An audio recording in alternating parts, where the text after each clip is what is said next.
আসসালামু আলাইকুম everyone, welcome to my another blog.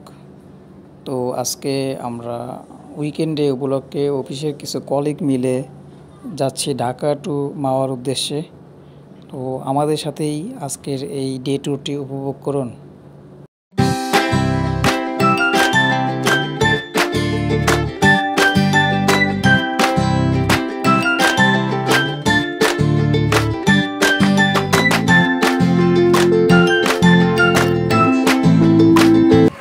So viewers, এক জায়গায় ভ্রমণ পিপাসা নিয়ে আজকে আমরা চলে আসলাম মাওয়া ঘাটে। তো আজকের ওয়েদারটা খুবই দারুণ লাগতেছে। তো আমার অফিসের 11 জন কলিগ সহ আমরা 12 জন আজকে আসছি মাওয়াতে। তো আমার পিছনে দেখতে পাচ্ছেন সব ম্যাডামরা আছে। এখন আপা কেমন লাগছে মাওয়া আইসা? ভিউয়ার্স, আপনাদের সাথে পরিচিত করায় দেই, কিছু সুন্দরী ম্যাডাম আছে আমাদের। বলেন আপনাদের একটু এক্সপ্রেশনটা বলেন, মাওয়া আইসা কেমন লাগতেছে বলেন না কেন? আমরা এখন আছি মাওয়ার সেই পুরাতন ফেরিঘাটে। তো এইখানটাতে বিকাল থেকে রাত পর্যন্ত বেশ মেলার মতো বসে অনেক রাইডের ব্যবস্থা আছে, এছাড়াও কেনাকাটার অনেক দোকানপাট রয়েছে। আমরা মাওয়া ঘাটে আসছি দুপুর 1:30 বাজে। তো এখন লাঞ্চের টাইম, তাই আমরা আর দেরি না করে খাবারের অর্ডার দিয়ে দেই। তো আপনাদের জন্য একটা পরামর্শ থাকবে, এই মাওয়া ঘাটের আপনারা যেই হোটেল থেকেই খান না কেন অবশ্যই দরদাম করে নেবেন। এখানে মাছ এবং অন্যান্য ভর্তা সবজির দাম তুলনামূলক অনেক বেশি। তো আমরা এই আলহামদুলিল্লাহ হোটেল অ্যান্ড রেস্টুরেন্ট থেকে দুপুরের লাঞ্চটা সেরে ফেলি। খাবারের মান মোটামুটি ভালোই ছিল। আমরা ইলিশ খাইছি না? আমরা কি কি খেলাম আছে এখান থেকে?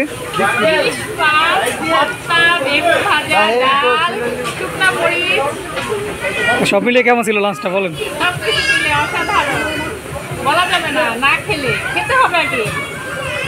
আচ্ছা, আপনারা যারা খাইতেছেন মাওয়া আসেন নাকি? তো ভিউয়ার্স, নদীর পাশটাতে আসলে আপনারা এরকম একটা ভিউ পাবেন যা দেখতে বেশ চমৎকার লাগছে। এটা একটা রেস্টুরেন্ট, তার পাশে তারা এই ব্যবস্থাটা করেছে, বসার জন্য অনেক চেয়ার রয়েছে এবং দোলনা রয়েছে। এখান থেকে পদ্মা নদীর দৃশ্যটা দেখতে বেশ অসাধারণ লাগছে। তো যারাই আসে এইখানটাতেই বেশিরভাগ সময় কাটায়। তো আমরাও এখানে অনেক সময় ছিলাম। আমরা এখন আছি টলার ঘাটে। তো আপনারা নিজেদের মতো করে চাইলে এখান থেকে ট্রলার রিজার্ভ করে পদ্মা নদী ঘুরতে পারবেন। আর রিজার্ভ করতে না চাইলে তারা একটা ব্যবস্থা করছে, পার পারসন 100 টাকা করে পদ্মার ব্রিজ তারা ঘুরায় নিয়ে আসে। আর আমার পাশেই আপনারা দেখতে পাচ্ছেন কিছু চেয়ার বিছানো আছে। তো এগুলা বিকাল থেকে রাত পর্যন্ত তারা ভাড়া দিয়ে থাকে ঘন্টা অনুযায়ী। তো ভিউয়ার্স, আমরা 25 জন মানুষ 100 টাকা করে তাদেরকে দিয়েছি, তারা আমাদেরকে পদ্মা ব্রিজ ঘুরায় নিয়ে আসবে। তো আপনারাও যারা লোক সংখ্যা কম থাকবেন চাইলে এভাবে 100 টাকা করে দিয়ে এভাবে নদীটা ঘুরে আসতে পারেন।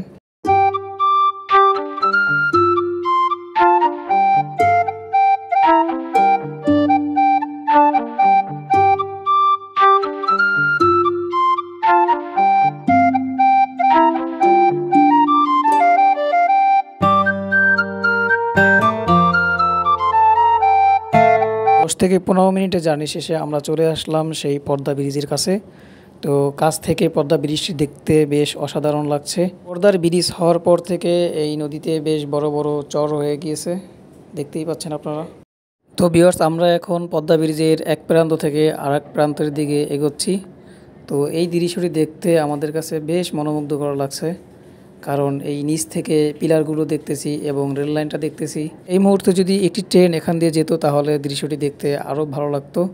তো আমরা সামনের দিকে এগোচ্ছি এবং আমাদের ট্রলারে যারা ছিল সবাই বসা থেকে উঠে গিয়েছে এবং পদ্মা নদীর মধ্যে এই পদ্মা ব্রিজের সেই সুন্দর দৃশ্য সবাই উপভোগ করতেছে। তো আমাদের কাছে বেশ ভালোই লাগছে। তো আপনারাও চাইলে এভাবে একটি ডে ট্যুর এখানে দিতে পারেন এবং এভাবে ট্রলার নিয়ে ঘুরে এই নদীর সৌন্দর্য উপভোগ করতে পারেন।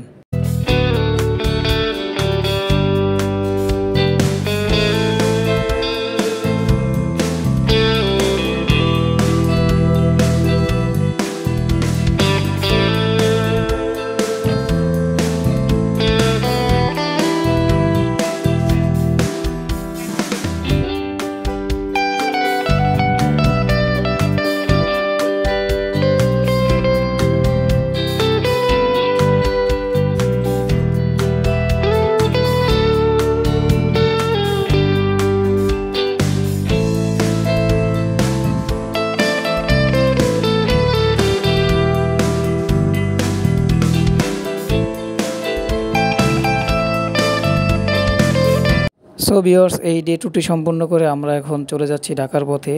তো আজকের এই দিনটি সবাই বেশ এনজয় করেছে, যা মনে রাখার মতো। আমরা ঢাকার পোস্তগোলা থেকে সিএনজি রিজার্ভ করে এই মাওয়া ঘাটে আসি এবং ঠিক সেভাবে আবার ঢাকায় ফিরে যাচ্ছি। তো আজকের ব্লগ এখানেই শেষ করছি। সবাই ভালো থাকবেন, আর ব্লগটি কেমন হলো অবশ্যই বলে যাবেন। আল্লাহ হাফেজ।